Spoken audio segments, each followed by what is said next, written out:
Neste vídeo vamos ser muito rápidos, vamos falar um bocadinho sobre scroll. Scroll significa a forma como nós podemos ir navegando na nossa página, utilizando quer o wheel mouse do nosso mouse ou utilizando as barras de deslocamento vertical ou horizontal.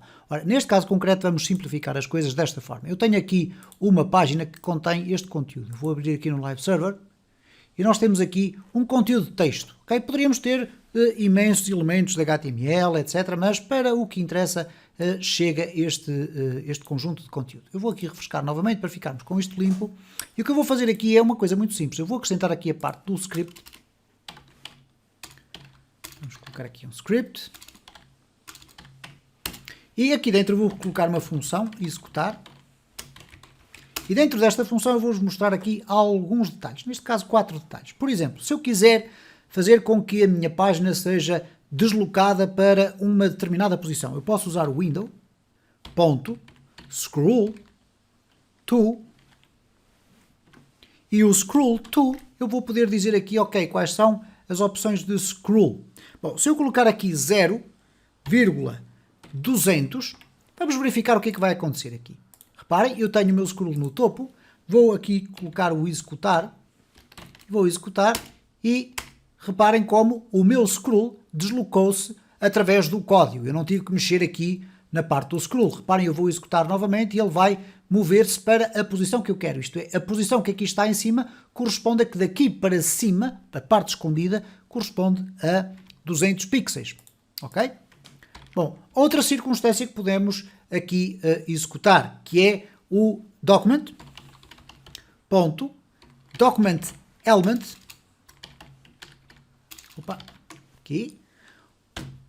scroll into view. Ora, o scroll into view é uma função que contém um argumento booleano, verdadeiro ou falso. Se deixarmos vazio, ele assume o valor padrão, que é o valor verdadeiro. Ora, o valor verdadeiro vai permitir fazer o quê?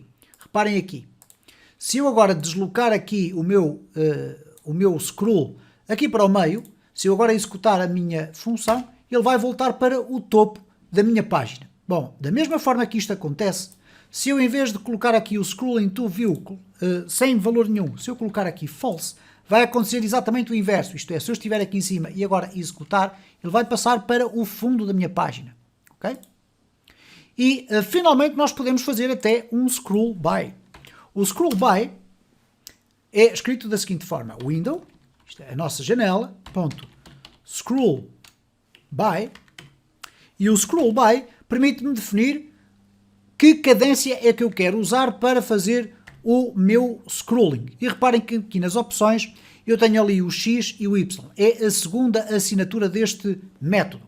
Então eu vou colocar aqui 0 porque eu não tenho um scroll horizontal, mas vamos dizer que a cada execução da função executar eu quero mover 50 pixels na vertical. Okay? Ora, neste caso vai mover sempre no sentido de cima para baixo, porque estamos a usar um valor positivo.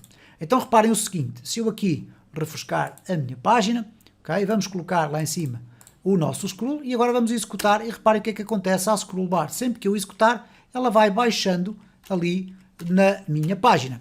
Vamos aqui experimentar se for um valor negativo. Vamos colocar aqui menos 50. Então agora vou aqui refrescar, vamos puxar aqui, por exemplo, a scroll bar para baixo, vamos aqui executar e reparem que então a scroll é feita no sentido contrário. Portanto, reparem como apenas com o conhecimento de propriedades muito simples que o JavaScript nos proporciona, nós conseguimos executar determinadas operações de navegação dentro da nossa janela que não passam pela interação com o mouse, fazer isto ou fazer com a mouse wheel, mas sim a execução de funções que podem, por exemplo, estar agregadas a um determinado período de tempo, de x em x tempo faz este scroll, ou então associadas a um determinado evento, quando eu clico no botão vai fazer um scroll para determinada localização.